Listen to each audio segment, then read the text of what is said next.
Hey everyone, welcome to another Stonehearth Desktop Tuesday.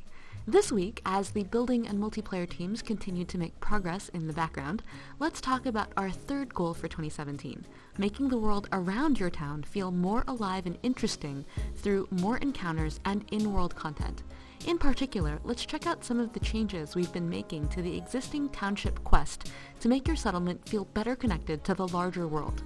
This stuff is pretty early still, but for those of you who enjoy seeing concepts and giving feedback that helps us shape features, we look forward to hearing what you think. Right now, there's an Ascendancy quest in the mid-game where Anwin the Herald appears and says, "Hey, in order to get township status, please build a bunch of fountains."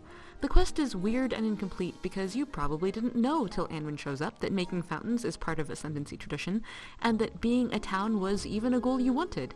And of course, she never comes back after you do build the fountains, so there's no closure either.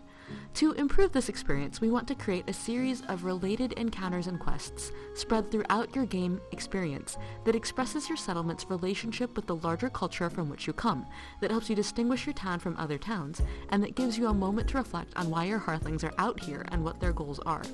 We're still working on the final shape of these encounters, but the idea, for the Ascendancy anyway, is that 1,000 years ago, when the Phoenix Empire collapsed, it left a huge monster-infested wilderness in the most fertile parts of the world. Hundreds of years later, Sid the Warrior, or Sid the Teacher, depending on which history you read, forged the Ascendancy, a kingdom of hardy settlements determined to retake the land not just with steel, but with community and prosperity. This is where you come in. On Embarkation Day, your brave group of Hearthlings sets out into this wilderness to form a new town and expand the livable parts of Hearth. So, how does this become a series of quests? Well, instead of just one fountain related to crafting, we've created 3 milestones for your town to reach as it grows to its full potential. Shortly after you start, there will be a new encounter that informs you that early Ascendancy outposts may select an aspirational banner that reflects what kind of town you'd like to grow into. Here, you see artist Allie's concepts for banners as she explores what kind of shape language best work to show aspirational goals like heroism, prosperity, and wisdom. For speed, she actually printed these banners out on paper and filled them in with pencil. Later, she mocked them up in Cubicle, one set for each faction. The banners are not just visual. Thanks to some work from designer Luke and engineer Max, each also comes with a buff that helps your town along its goals. For example, a trading town may want roads to be more effective, and a farming town may choose to have plants grow faster and be more appealing to nearby Hearthlings. In later quests, you're asked to complete some other goals in order to be granted an upgrade to your initial Hearth that again represents the kind of town you're striving to become. Ali did concepts for each of these kingdoms.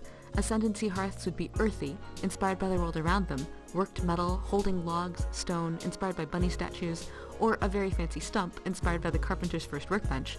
Rise children hearths draw from their cultures, giant urns decorated with colorful cords, clay lamps with beautiful glaze, and latticed boxes casting intricate shadows.